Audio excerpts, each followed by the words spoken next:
caso de hoje tem como figura central uma militante alemã que se envolveu com o brasileiro Carlos Prestes. É uma personagem importante em um dos momentos mais delicados não só da história do Brasil, mas também do mundo, que passava por um grande crescimento de movimentos extremistas. Nossa intenção não é a de chocar, mas sim trazer histórias relevantes e que trazem algum tipo de reflexão. Se você gosta desse tipo de conteúdo, não esqueça de compartilhar e curtir esse vídeo. É muito importante para que a gente continue produzindo esse tipo de material. Vamos para o caso de hoje, Olga Benário.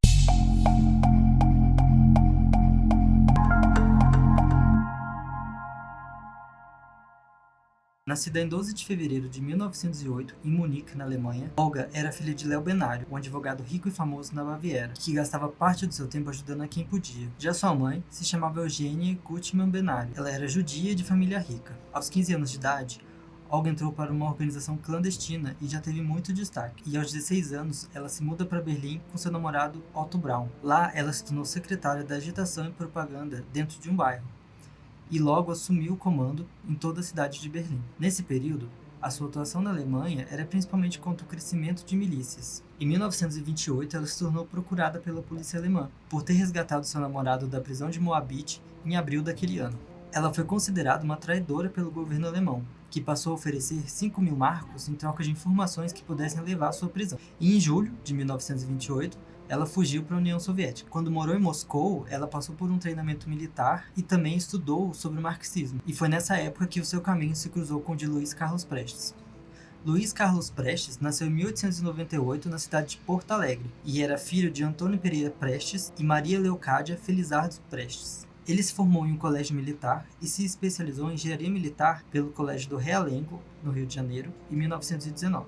Ele foi engenheiro ferroviário na Companhia Ferroviária de Deodoro e em 1921 foi instrutor na escola militar. E no final desse mesmo ano ele voltou para a Companhia Ferroviária. Ele ganhou notoriedade e fama nacional ao comandar a coluna Prestes em 1920, liderando um grupo de cerca de 1.500 homens. Eles percorreram 25.000 quilômetros pelo Brasil, ajudando pobres e denunciando o governo da época, que era conhecido pelo seu autoritarismo. Em 1931, ele se muda para a União Soviética, a convite do próprio país. Lá ele trabalhou como engenheiro e também se dedicou ao estudo do marxismo-leninista. Foi quando, em 1934, Olga recebeu a missão da Internacional Comunista e ficou encarregada de ser a segurança pessoal do Carlos Prestes na sua volta para o Brasil.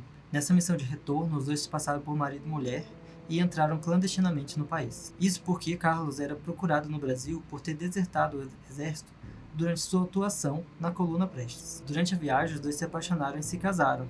E aqui no Brasil eles ainda conseguiram viver por um tempo na clandestinidade. Mas foi em março de 1936 que o casal foi preso, junto com mais alguns outros amigos de Carlos Prestes, sendo que muitos deles foram torturados nos inquéritos. Durante esses inquéritos, Olga se recusou a cooperar ou fornecer qualquer tipo de informação para o governo. Por conta disso, eles decidiram que ela deveria ser deportada do Brasil. Nesse momento que ela anunciou que estava grávida do próprio Carlos Prestes, mesmo que na época a deportação fosse considerada ilegal pela Justiça do Brasil, a ordem ainda foi mantida e ela foi enviada para a Alemanha. Ela foi enviada para a Gestapo em 18 de outubro de 1936 e enviada para a prisão feminina Bernstrasse.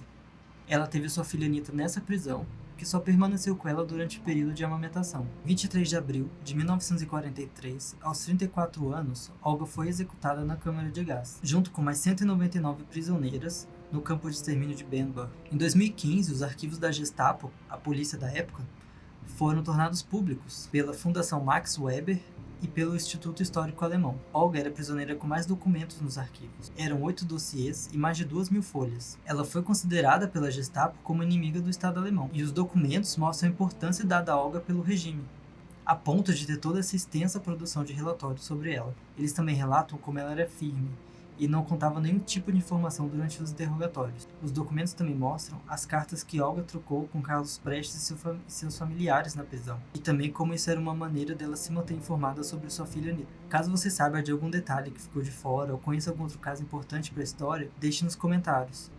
Não se esqueça de curtir e compartilhar o canal. Muito obrigado por ter assistido o vídeo até o final, e esse foi mais um Caso Histórico.